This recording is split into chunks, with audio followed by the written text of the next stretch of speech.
Hello and welcome to another Magic 2015 gameplay.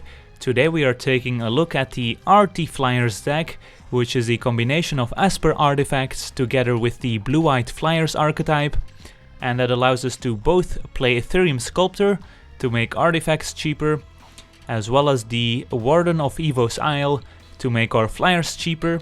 So suddenly our Artifact Fliers cost a lot less, and cards like Esper Zoa cost only 1 blue, and the drawback suddenly doesn't become as relevant and might even become a big benefit with cards like Sanctum Gargoyle that you can return every turn to get cards back from your graveyard. So let's run through the list real quick. We are also playing Mirrorsmith, which is also a card from the newest DLC, which with those cost reduction spells becomes very interesting because you have to pay 1 whenever you cast an artifact to get a 1/1 artifact creature token. So with those cost reduction spells, you might just have to pay the casting cost of the creature to be able to get the artifact creature token. So it's basically a artifact creature token for free. And if you have multiple out, then you can get even more. Then we've got Reprisal to destroy big problematic creatures. We've got Sanctum Gargoyle, which combines nicely with cards like Courier's Capsule and Esper Zoa, and if it becomes cheaper, it's obviously even better. Then we've got Baneslayer Angel, which should be in pretty much any white deck, and is especially powerful here because it's a flyer that becomes cheaper thanks to the Warden. We've got Vapor Snag as a tempo card to deal with big creatures and to deal with those enchantment decks that try to put all those auras on one creature. Then we've got the Ethereum Sculptor to make artifacts cheaper, Courier's Capsule, which works nicely with the Ethereum Sculptor as well as the Sanctum Gargoyle, because you can activate it to draw 2 cards and later get it back from the graveyard and do it once again. We've got Master of Ethereum, which is also from the latest DLC, which gives all artifact creatures +1/+1, which is very powerful, as well as its power and toughness is equal to the number of artifacts you control. So with a card like Mirrorsmith in play, for example, that makes a creature token almost every turn, that's also an artifact. Not only will those creature tokens get +1/+1, but the Master of Ethereum will be very large very quickly. And then we've got Esper Zoa as a big flyer, where the drawback now is not as big because we are running Ethereum Sculptor plus Warden. So if we have them both out, Esper Zoa only costs 1 blue, and most of the cards you will be returning will also be cheaper. And it's also just a big flyer that can kill the opponent very quickly. We've got the Warden to make flyers cheaper, also just a 2/2 flyer, which isn't bad. We've got Biden of Thassa to take advantage of all the evasion we have to start drawing a lot of cards. We've got Sharding Sphinx, which is the big finisher in this deck, which gets the benefit from both cost reduction cards and can close out a game very quickly.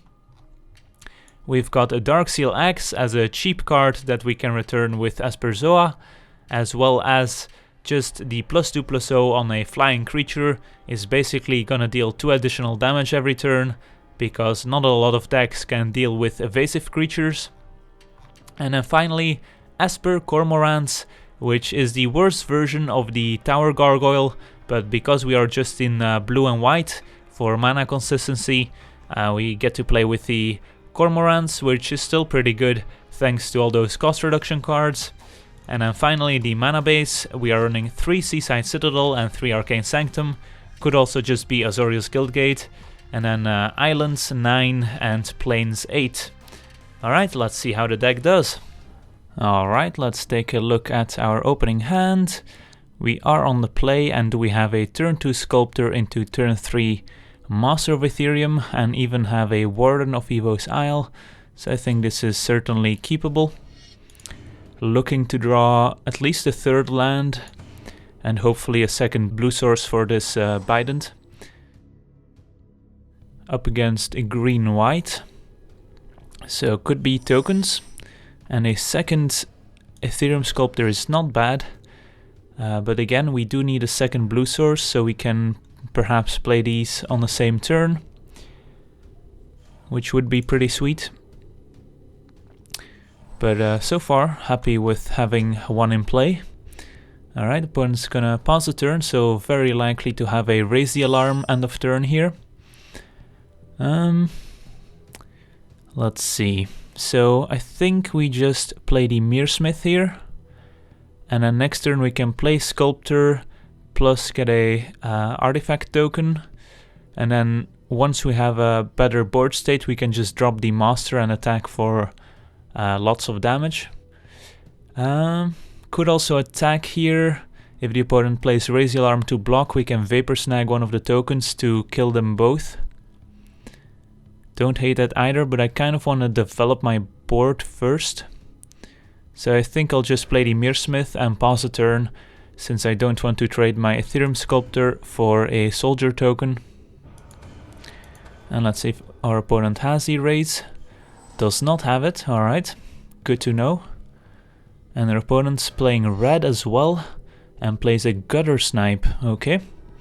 Well, given that he played Gutter Snipe, I'm not too worried about an Anger of the Gods.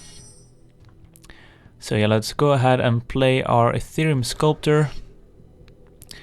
And pay 1 to get a token. And I am going to attack with this Mirrorsmith to offer the trade. Because now that we have 1 token already, I feel like we've got enough value from this Mirrorsmith already. And I want to get some damage in, so next turn we can drop the Master and attack for lots of damage. And let's see what our opponent does here. Alright, still no second red, and plays a Krankos command. So our opponent's on some sort of tokens deck. But he did not have the Raise the Alarm earlier. Or maybe was just holding it until he played the Gutter Snipe. Alright, we found our second blue source, but it's a tapped one. But we can still play the Master and actually make a token. So that's what I'm going to do here. And let's do that main phase, so we can attack with our artifacts, because at this point I'm willing to trade Ethereum Sculptor for a Gutter Snipe, as well as a token for 2 tokens. I'm not gonna attack with the Mirrorsmith because I don't want to trade it for a Goblin token.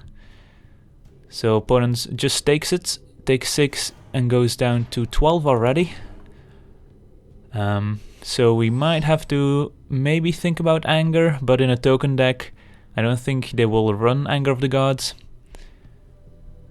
So yeah, our opponent's gonna have to try and gum up the board with more tokens. Attended Knight's not bad. Having first strike means he will get to eat our mirror tokens for free. But we do have a Vapor Snag. Alright, let's see. So we can play a capsule for 1 mana.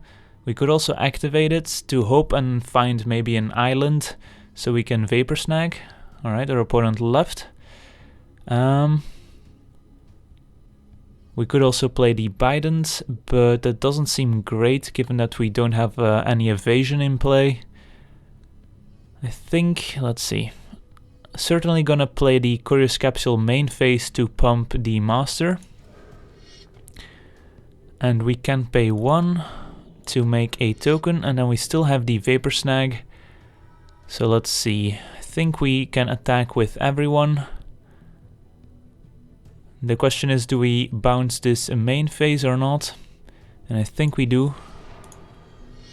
And then just get in there with everyone. And at this point I do not mind trading the Mirrorsmith for a token, if that means getting in more damage. Alright, let's kill the Gutter Snipe. And we got in for 6, opponent's at 5. And we should be able to win next turn. So yeah, that's just the power of Mirrorsmith plus Master of Ethereum here, winning the game for us. Replays the Attended Knight.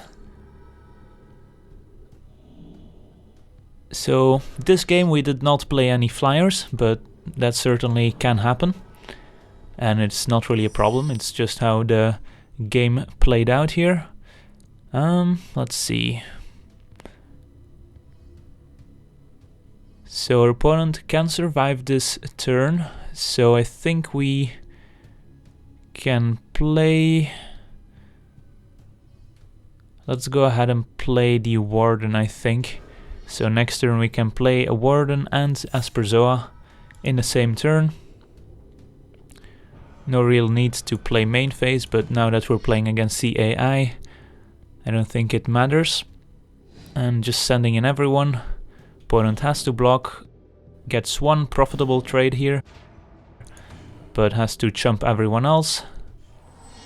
Down to 5 lives still, but alright, there's a Raid Bombardment, which deals 1 damage whenever a creature with power 2 or less attacks, but without any creatures in play, that's not really a problem. So yeah, we can just attack here and win, but just to show you the power of the cost reduction cards, we can play the Warden as well as Asperzoa for a single blue, thanks to double Warden and even Ethereum Sculptor, so...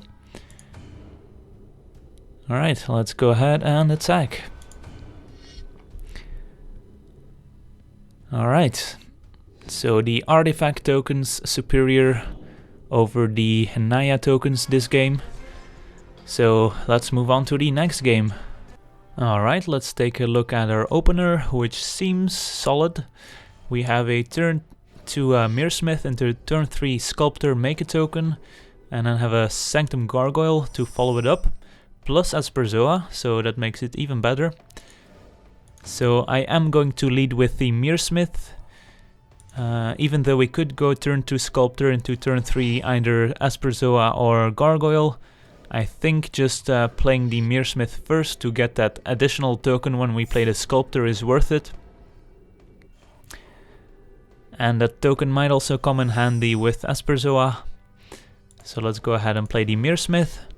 I'm not going to trade with this Child of Night, since once we get a token, that can trade with the Child of Night as well.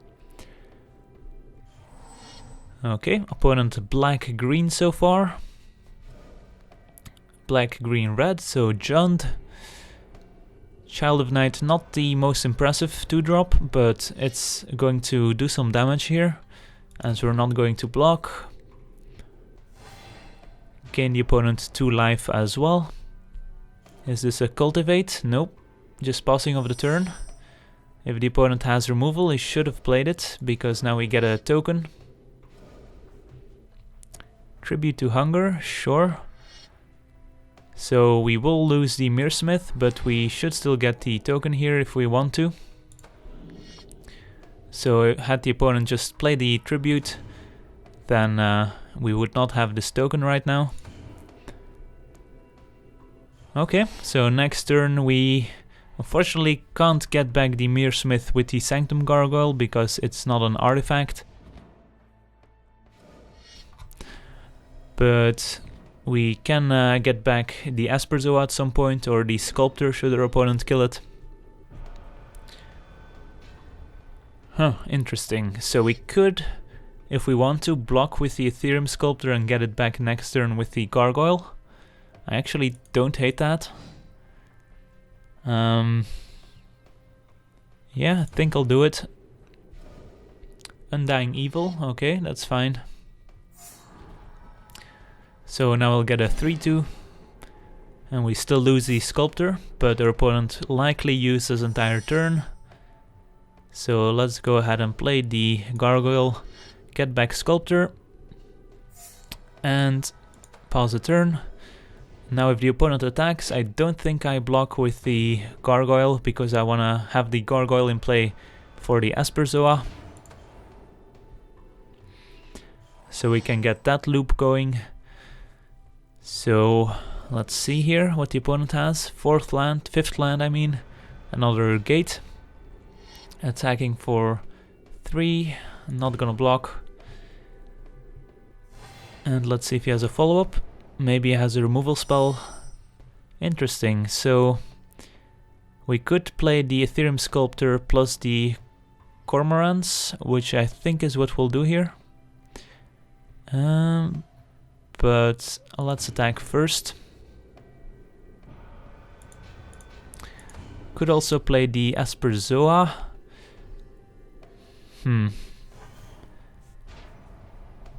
But there's nothing in the graveyard quite yet. So yeah, I think I'll just play the Sculptor here.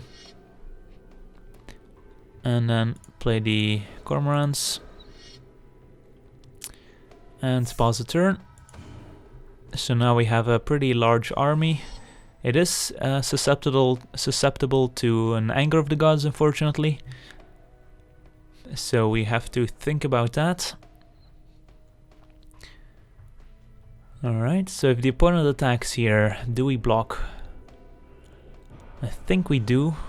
Alright, it's not going to. Good. Reprisal's not bad. Let's attack first. I think I just leave back these two.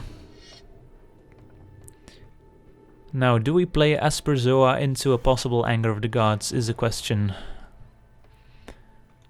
The opponent passing with 6 mana up seems a little suspicious.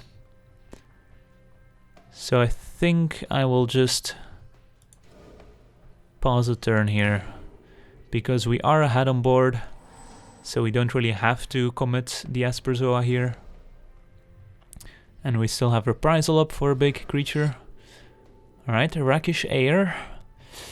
Another Vampire, so maybe our opponent's just playing a Vampire tribal deck here of sorts. So we could just let this hit us and then kill it with the Reprisal once it gets the counter. Or we could double block and maybe force a combat trick. Don't hate that. If the opponent has a combat trick that increases power, then we can Reprisal. If not, we get the Sculptor in the graveyard, which we can then get back with the Sanctum Gargoyle loop. So, works out. And now I actually think it's less likely our opponent has a card like Anger of the Gods, since that doesn't really fit into a Vampire aggro style deck. So I feel okay playing out the Asperzoa now. And now that we have a ton of mana available, the Asperzoa is just gonna generate card advantage instead of being a drawback. Okay, that's a lot of lands, and a Runescar Demon. Yeah, that's pretty good. And I think we can just Reprisal it right now in case our opponent somehow grabs an Undying Evil from his library. But he's likely just getting a second Runescar Demon, which is problematic. Opponent's not gonna attack here. Yep. Alright, so let's get back the Sanctum Gargoyle. Another land, so we are flooding out quite a bit here. And I have no clue why our opponent, the game tapped like that, but I guess that's okay. Now our opponent could have maybe grabbed an Anger of the Gods. Maybe that's... could have been a reason not to Reprisal before our opponent fetched another card from his library. But now I think it's too late to worry about Anger. So let's just go all in and hope to beat a second Runescar Demon into an Anger maybe. Who knows. Let's attack for 7 here. And hope to draw more removal, or a Baneslayer Angel would also be pretty good against a Demon. Or just a Bidon of Thassa to draw billions of cards. Sanguine Bond, so maybe that's what the opponent got. But that seems very weird, given that we haven't seen any life gain yet besides the Child of Night. And I guess the Tribute. Maybe it's just playing the flavor of Sanguine Bond in a Vampire deck. Here I think I can return the Sculptor, since we have nothing that we want to get back. So we can attack with all our Flyers, which will hurt quite a bit. That's 9, the opponent's at 2. And we can play a Sculptor. But the opponent might have a life gain card in his hand, given that he maybe looked for the Sanguine Bond. But yeah, the fact that he played out Bloodghast means he is very unlikely to have a Anger of the Gods. But that explains the Sanguine Bond. So yeah, that's just going to kill us, isn't it? Wow, okay. Opponent got the Wombo combo there. Sanguine Bond plus, if you didn't catch that card, I can show you. Card collection. It's a card that is actually pretty bad, but I guess in the where is it? How do you sort here? Type, cost. It's a 6-drop, a black one. I should have just gone to the deck editor. Alright, 6 black, here it is. Blood Tribute. So kicker, tap an untapped vampire you control. Target opponent loses half of his or her life rounded up, and you gain life equal. So basically with the Sanguine Bond in play, this will kill the opponent. So I guess that's a pretty neat combo, but like on their own, the Sanguine Bond seemed pretty bad in that deck, and Blood Tribute is not a very good card on its own. So yeah, I guess bad beats here. We got beaten by a janky combo, but that happens. Not much we could have done. So yeah, let's jump into the next game. Alright, let's take a look at our opening hand. And looks like another very slow hand here, with only the Cormorants and no acceleration. So I think we can try another one. Alright, this is the hand we wanted to see, as the opponent goes down to 6. Maybe 5, nope, stays at 6. Let's pause a turn, as we can play the Ethereum Sculptor next turn and play the Darksteel Axe for free, so there's no need to show the opponent the Darksteel Axe a turn sooner. Okay. And let's go ahead and play the Sculptor plus the Axe.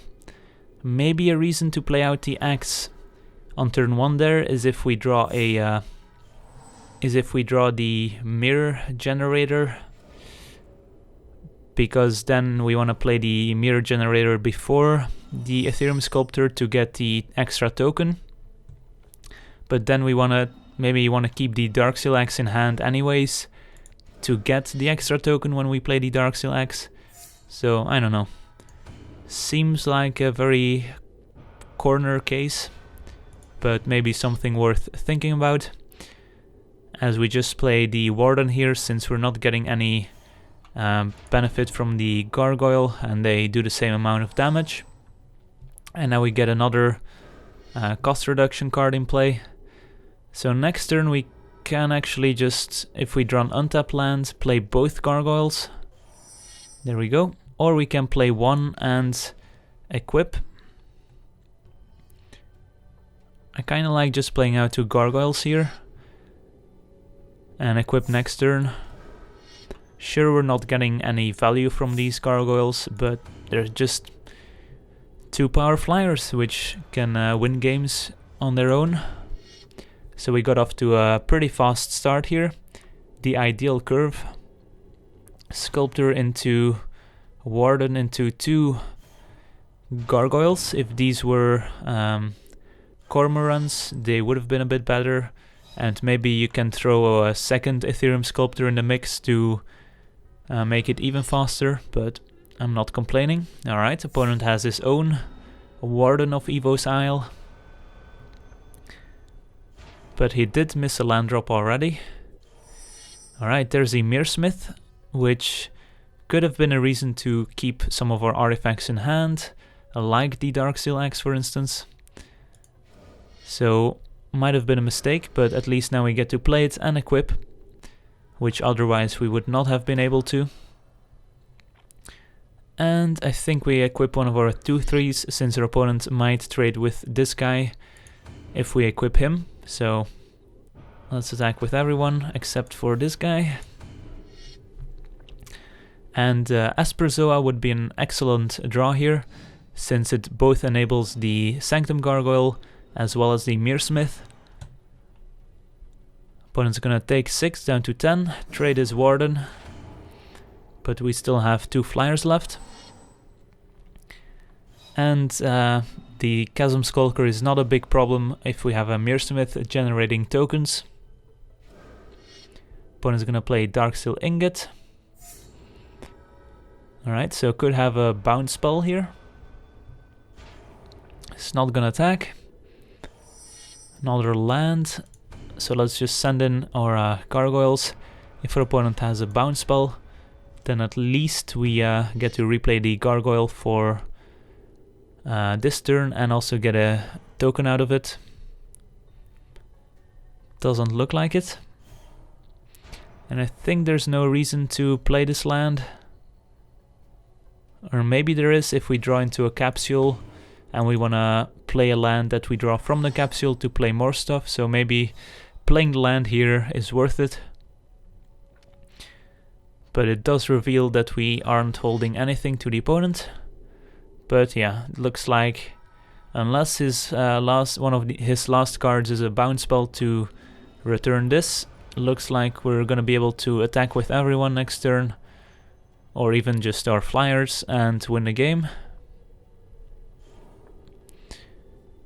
Okay, and there's the Esperzoa. So even if we don't win here, we have a pretty good setup for next turn. So let's attack. Opponent does have the bounce spell. Yep, there's a Voyage's End.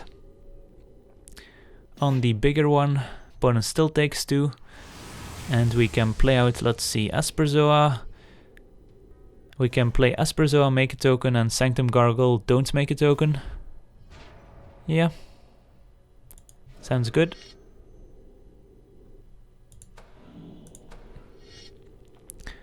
So we got off to a quick start here, which is the plan of this deck. So when things work out, they should work out something like this. And your opponent's under a lot of pressure very quickly, has to make trades that he might not want to make. And we still have this engine going that can generate value. Opponent's gonna assassinate our flyer.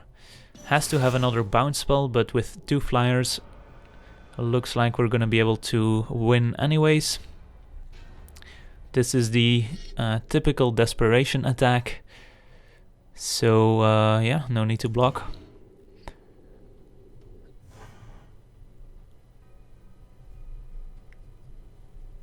And we can return whatever we want. Let's return this Darksteel Axe. And attack. No need to waste more time by returning gargoyles or playing Vapor Snags. Alright, we got there. I guess our opponent could have had a fog here with this Darksteel Ingot, so we shouldn't have attacked with all our creatures. But, you know, you gotta live on the edge sometimes. Alright, let's move on to the next game. Alright, let's take a look at our opener, which is an easy mulligan with 5 lands.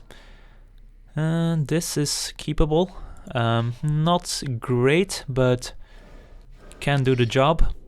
Opponent leads with a Pharika's Chosen, 1/1 Death Touch, which does not match up very well against our tokens, so that's good for us. So next turn we play the Mirrorsmith, and yeah, probably just wait a turn unless we draw a cheap card. Child of Night. Alright, looks like a mono black deck so far. Get in for 1.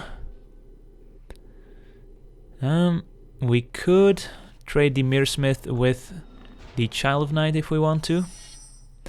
There's Baneslayer Angel. Huh.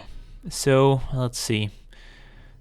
So this turn we play Mirrorsmith, and next turn we can't really play Esperzoa without any artifacts in play. So we just have to pause the turn. Turn 4 we can play Sanctum Gargoyle. Well, that's not true. We can play Esperzoa and maybe trade with a creature or prevent an attack. But regardless, we're gonna play Mirrorsmith here. So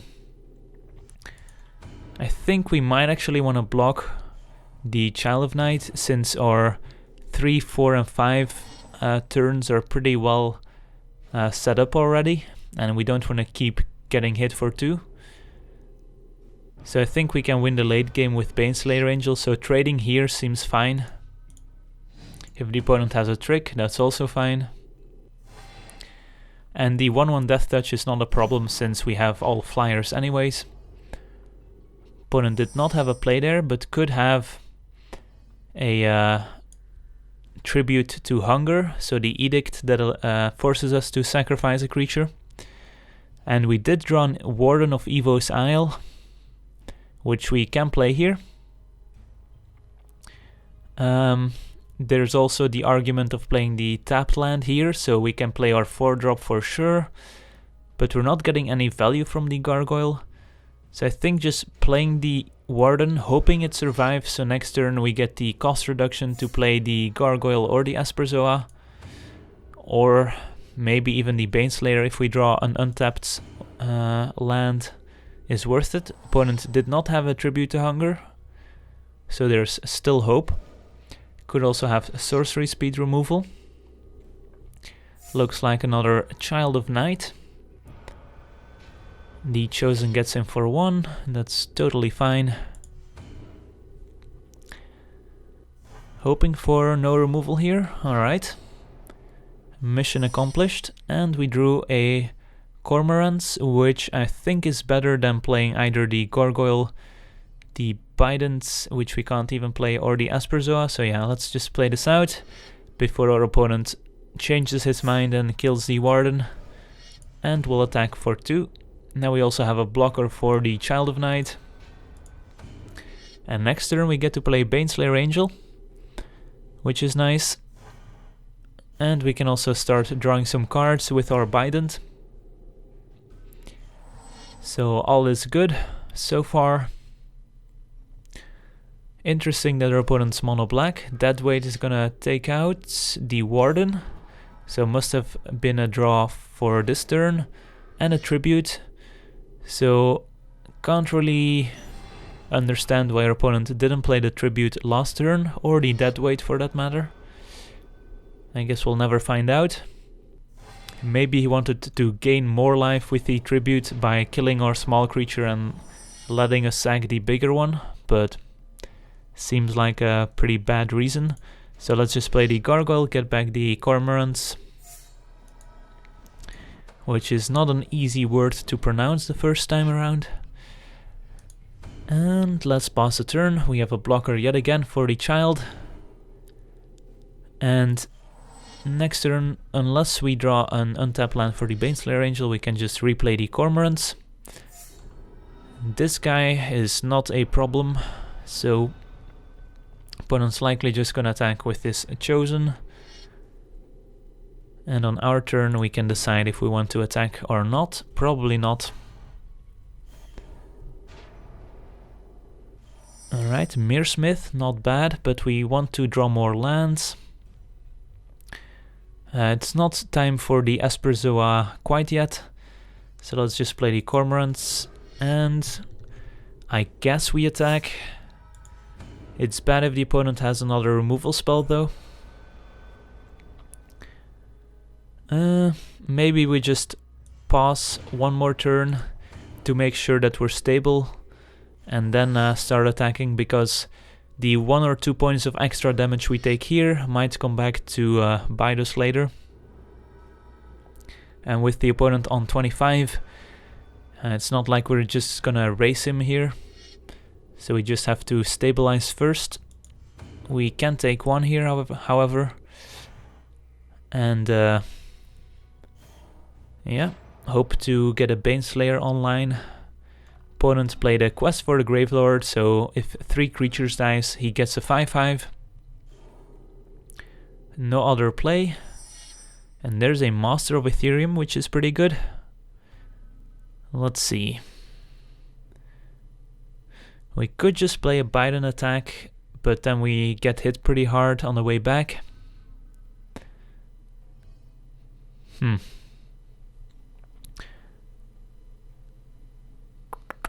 So maybe just playing out the Master is better here, since that gives us a ground blocker for the Child of Night, and we still get to attack. Maybe we just attack with this guy, so if our opponent has another Tribute, at least we have a blocker. Alright, get in for 4. Pause the turn. Opponent does not have another tribute. At least not so far. But does have an assassinate for our... Alright. So he gets to grow the Scavenger Drake, but at least we have a flying blocker left. Let's see if he sends in. He does.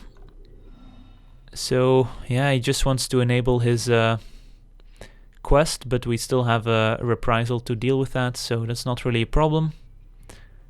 And I think we block like this. Yep. Okay, opponent gets his other counter. Let's see if he has maybe a deadweight to finish off the gargoyle or the master. Nope. So, okay, 5th land, that's good. And with the opponent not playing any removal on these guys, leads me to believe he will not have removal for the Baneslayer Angel. I think we can attack with the Sanctum Gargoyle and then play the Baneslayer.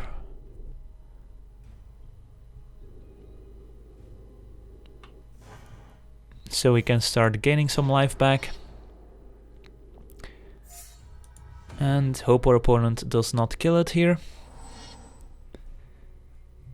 Although there's not many cards that will. Vicious Hunger's fine. So he gets a 4/4 Drake plus gets to activate the quest.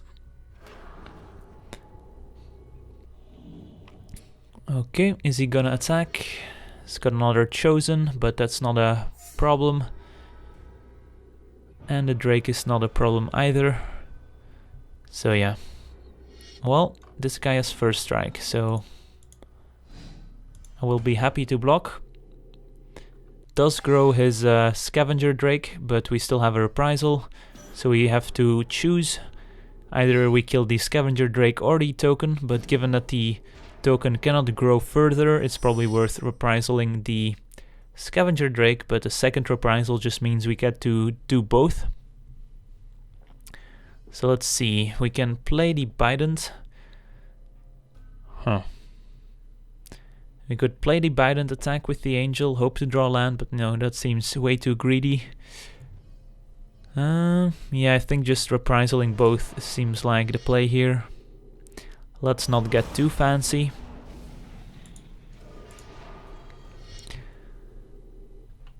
And attack. Opponent could have another Assassinate for the Baneslayer, but now we're pretty much ahead on all fronts. We're ahead on life, on board, on cards in hand. So it's gonna be pretty difficult to lose from this point. Opponent's gonna attack for 1. He probably should, since this guy is not gonna block. So we go back down to 20 life, and now we can play Mearsmith, play Asperzoa to make a token, or we can just play Bident to draw cards. Lots of options. Well, we did not hit a land drop, so we can't play Mearsmith plus Asperzoa to make a token. We could still play these, but I think I want to start drawing some cards to hit our land drop, so we can still play the Mearsmith. Second main phase. Hit him for 7, and next turn we can likely just win. So we get to activate the Bident. Yes and yes. That's the first strike first, and now regular damage. And there's a land, but unfortunately it's a tapped one, so don't get to play the Mearsmith. But if we draw... Never mind, I was gonna say if we draw Master of Ethereum we can still pump the Gargoyle and win. But now our opponent has a flying blocker. But we can still attack with Baneslayer Angel, which has protection from demons. So our opponent can't block with his Tormentor. There's an Ethereum Sculptor. Let's see, we can play... Yeah, we have a million options here. We can play Gargoyle, get back Master of Ethereum. Just a wealth of options. But I think I'll just start by attacking with Baneslayer Angel. Maybe we draw something relevant, like another land.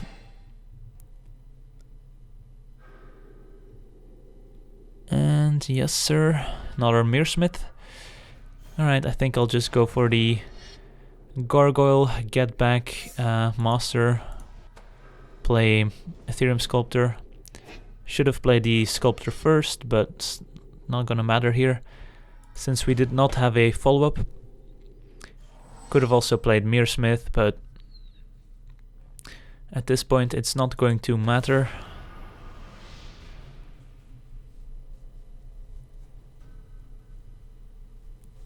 Alright, so the opponent can attack, but that's not going to result in a victory. We can just sacrifice our Sculptor. Opponent's back up to 5, but this is going to be lethal. And that's why we play Baneslayer Angel. Alright. So we got off to a shaky start, but managed to win thanks to Baneslayer Angel and card advantage. So I wanna thank you for watching. I hope you enjoyed this gameplay. And as always, have a nice day.